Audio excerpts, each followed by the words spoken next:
ایک ساتھی نے کہا ہے کہ میں نے علماء سے سنا ہے نئی چیز بدعت ہے اور ہر بدعت گمراہی ہے، ہر گمراہی جہنم میں لے جانے والی ہے۔ تو کیا یہ ٹیوب لائٹ یہ بھی نئی چیز ہے، یہ بھی گمراہی ہے؟ یہ پنکھا ہے، نئی چیز ہے، یہ بھی گمراہی ہے؟ اسی طرح موٹر سائیکل ہے، گاڑیاں ہیں، ہوائی جہاز ہیں، بے شمار ایسی چیزیں ہیں جو عہد رسالت میں نہیں تھی، نئی ہیں۔ تو کیا یہ ساری گمراہیاں ہیں؟ اس کا جواب یہ ہے کہ ہر نئی چیز گمراہی نہیں ہے۔ مباحات کا دائرہ، جن چیزوں کو شریعت نے جائز قرار دیا ہے، بڑا وسیع ہے۔ اس میں آپ کو اللہ رب العزت نے آزادی دی ہے۔ جن چیزوں سے اللہ رب العزت نے نہیں روکا، مباح قرار دی گئی ہیں، ان میں آپ کے لیے آزادی ہے۔ آپ اس میں نئی چیزیں، جیسے سائنس ہر روز نئی سے نئی ترقیات کی طرف گامزن ہے، ترقیاں کر رہی ہیں۔ موبائل فون آ گئے، اعلیٰ سے اعلیٰ گھڑیاں آ گئی، اعلیٰ سے اعلیٰ ہتھیار آ گئے، اعلیٰ سے اعلیٰ آلات وجود میں آ رہے ہیں۔ تو یہ گمراہیاں نہیں ہیں۔ گمراہی تب بنتی ہے جب آپ دین میں کوئی چیز نئی ایجاد کرتے ہیں۔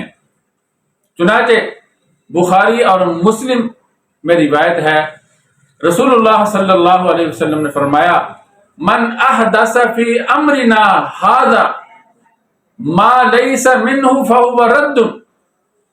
ایک روایت میں من عمل عملا لیس علیہ امرنا فہو رد، یعنی جس نے دین میں نئی چیز ایجاد کی اور وہ چیز دین میں سے نہیں تھی، وہ اسی کے منہ پہ مار دی جائے گی، وہ چیز مردود ہے۔ ایک چیز مستحب نہیں ہے، آپ نے اس کو مستحب بنا دیا۔ ایک چیز سنت نہیں ہے، آپ نے اس کو سنت بنا دیا۔ ایک چیز لازم اور واجب نہیں ہے، آپ نے اس کو لازم اور واجب قرار دے دیا۔ یہ دین کے اندر آپ اضافہ کر رہے ہیں، یہ مردود ہے۔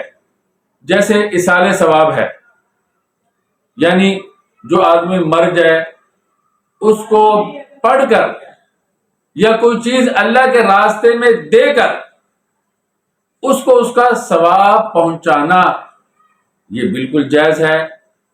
لیکن اگر آپ کہیں گے نہیں، تیسرے دن جسے تیجا کہا جاتا ہے وہی ضروری ہے، خاص طریقے پر، اور میت کا وہ مال جس میں آپ نے وراثت، شرعی وراثت نافذ نہیں کی، شرعی اصولوں پر اسے تقسیم نہیں کیا، اسی سے لوگوں کو کھانا کھلانا ہے، تو آپ سے کہا جائے گا یہ بدعت ہے۔ آپ نے کہا 10واں ضروری ہے اپنی طرف سے بنا کے، حالانکہ شریعت نے نہیں کہا کہ 10ویں دن آپ یہ کام کرو۔ آپ 7ویں دن کیوں نہیں کرتے؟ 8ویں دن کیوں نہیں کرتے؟ کیوں شریعت کے ساتھ ٹکر لیتے ہیں؟ کیوں وہ چیز جو لازم نہیں ہے، ضروری نہیں ہے، اور وہ انداز جو اللہ کے رسول صلی اللہ علیہ وسلم نے نہیں بتلایا، آپ کیوں وہ اختیار کرتے ہو؟ اسی طرح آپ چہلم کا کر لیجئے، تو یہ بدعت ہے۔ اگر آپ ایصال ثواب کرتے ہیں، دن کی کوئی تعین نہیں کرتے، اس کو لازم قرار نہیں دیتے، جو ویسا طریقہ اختیار نہیں کرتا اس پہ لان تان نہیں کرتے، تو سہولت کے لیے آپ ایصال ثواب کسی بھی وقت کرتے ہیں تو شریعت آپ کو روکتی نہیں ہے، بلکہ شریعت نے اس کی ترغیب دی ہے کہ مردوں کو پڑھ کر بخشو، ان کے لیے اللہ کے راستے میں کوئی چیز دو، ان کے لیے صدقہ کرو، عطیہ دو، ان کے لیے خیرات کرو، استغفار کر کے ان کو بخشو، نماز پڑھ کے ان کو بخشو، کوئی دینی ادارہ بناؤ۔ یہ سارے ثواب ہیں، شریعت نے اس کو منع نہیں کیا بلکہ اس کی ترغیب دی ہے۔ یہ بدعت تب بنتے ہیں جب آپ اس کو دین کا حصہ بنا لیتے ہیں۔ آپ سادہ لفظوں میں سمجھیے. ایک آدمی کہتا ہے یہ دین ہے، اللہ کے نبی صلی اللہ علیہ وسلم نے نہیں بتلایا، تو کیا مطلب ہوا؟ وہ اللہ کے نبی صلی اللہ علیہ وسلم پہ الزام لگا رہا ہے. وہ گمراہ آدمی یہ سادہ لفظوں میں یوں کہہ رہا ہے، نعوذ باللہ، وہ کہہ رہا ہے رسول اللہ صلی اللہ علیہ وسلم نے خیانت کی ہے، ہمیں بتلایا نہیں ہے، یہ دین کی بات تھی، میں بتلاتا ہوں. اب بتلاؤ یہ اس قابل ہے کہ اس سے محبت کی جائے؟ کتنا بڑا الزام لگاتا ہے. اسی لیے امام مالک رحمۃ اللہ نے فرمایا کہ جو آدمی دین کے اندر نئی چیز ایجاد کرتا ہے وہ رسول اللہ صلی اللہ علیہ وسلم کا منصب خود اپنے لیے اختیار کرتا ہے اور رسول اللہ صلی اللہ علیہ وسلم پہ الزام لگاتا ہے کہ اللہ نے یہ بات بتلائی. اللہ رب العزت نے اس کائنات کو دین کے لیے پیدا کیا ہے اور ہر خیر کا راستہ رسول اللہ صلی اللہ علیہ وسلم کے ذریعے سے ہم تک پہنچا دیا ہے.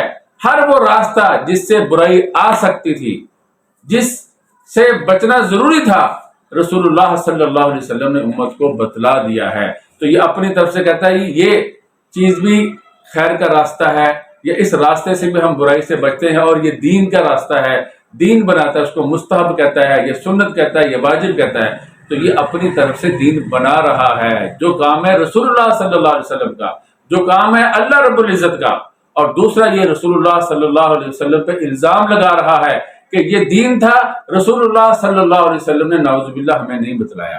حالانکہ اللہ فرماتے ہیں اليوم اکملت لکم دینکم واتممت علیکم نعمتی ورضیت لکم الاسلام دینا. میں نے تمہارا دین جو تمہارے لیے پسند کیا تھا آج مکمل کر دیا، کم من بھی مکمل کر دیا، کیفیتاً بھی مکمل کر دیا. کم من اور کیفن، کیفیت کیسی ہوگی، اس کی تعداد کتنی ہوگی، ہر لحاظ سے اللہ فرماتے ہیں میں نے اپنا دین مکمل کر دیا. تو اس لیے اللہ کے نبی صلی اللہ علیہ وسلم نے فرمایا اتنا بڑا جرم ہے. فرمایا جس نے من وکرا صاحب البدعۃ، جس نے بدعت والے کی عزت کی، اللہ کے نبی صلی اللہ علیہ وسلم نے فرمایا اس نے دین کو گرانے پر اس کی مدد کی. اندازہ کیجئے کتنا بڑا جرم ہے. تو آپ بات سمجھ چکے ہوں گے کہ کوئی نیا کام کرنا یہ بدعت نہیں ہے، مگر اس کو دین کا جز بنا کر، دین کا حصہ بنا کر نیا کام کرنا یہ بدعت ہے. اور اس میں کتنی بڑی خرابی ہے اور یہ کتنا بڑا ملعون ہے جو رسول اللہ صلی اللہ علیہ وسلم پہ الزام لگاتا ہے. تو اس لیے ایسی بدعت حرام ہے. نیا کام کرنا حرام نہیں ہے، نئے قسم کا کھانا پکانا حرام نہیں ہے، بلکہ دین کا جز بنا کر کوئی کام کرنا نیا وہ حرام ہے. اس لیے اللہ کے نبی صلی اللہ علیہ وسلم نے فرمایا ہمارے اس امر کے اندر، یعنی ہمارے دین میں جو ایجاد کرے گا نہیں، فرمایا وہ مردود ہے.